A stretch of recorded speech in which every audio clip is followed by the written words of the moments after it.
തൃശൂരിൽ bank of ഇന്ത്യയിൽ നിന്ന് പിൻവലിച്ച 1 കോടി തിരിച്ചടയ്ക്കാൻ CPIM നീക്കം. CPM തൃശൂർ ജില്ലാ സെക്രട്ടറി MM വർഗീസ് ബാങ്ക് അധികൃതരുമായി ചർച്ച നടത്തി.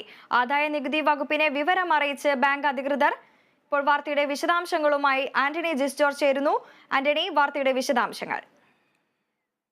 വൃന്ദ, ഏതാണ്ട് 5:30 കൂടിയാണ് CPIM തൃശൂർ ജില്ലാ സെക്രട്ടറി MM വർഗീസ് അടക്കമുള്ളവർ ബാങ്ക് ഓഫ് ഇന്ത്യയുടെ MG റോഡ് ശാഖയിലെത്തിയത്.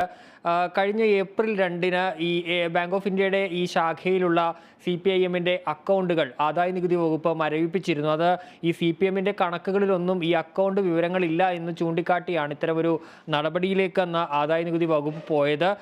പിന്നെ അതിനും തൊട്ട് ഈ മരവിപ്പിക്കൽ നടപടികൾക്ക് തൊട്ടു മുമ്പായി 1 കോടി രൂപ CPIM ജില്ലാ നേതൃത്വം ഈ അക്കൗണ്ടിൽ നിന്ന് പിൻവലിക്കുകയും ചെയ്തിരുന്നു.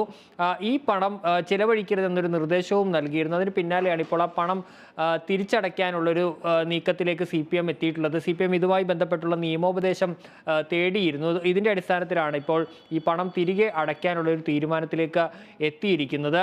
ഇപ്പോൾ ആദായ നികുതി വകുപ്പ് ഉദ്യോഗസ്ഥരും അവിടേക്ക് എത്തിയിട്ടുണ്ട്. ഏതായാലും ആ ചർച്ചകൾ ഇപ്പോഴും തുടരുകയാണ്. ബാങ്ക് അധികൃതരും അതുപോലെ തന്നെ CPMന്റെ ജില്ലാ സെക്രട്ടറി MM വർഗീസ് അടക്കമുള്ളവരും ബാങ്കിലുണ്ട്. ആ ചർച്ചകൾ ഇപ്പോഴും അവിടെ തുടർന്നുകൊണ്ടിരിക്കുകയാണ്. വൃന്ദ, വ്യക്തമാണ്. വാർത്തയുടെ വിശദാംശങ്ങൾ നൽകുകയായിരുന്നു ആന്റണി ജി ജോർജ്. SSLC ഫലപ്രഖ്യാപനം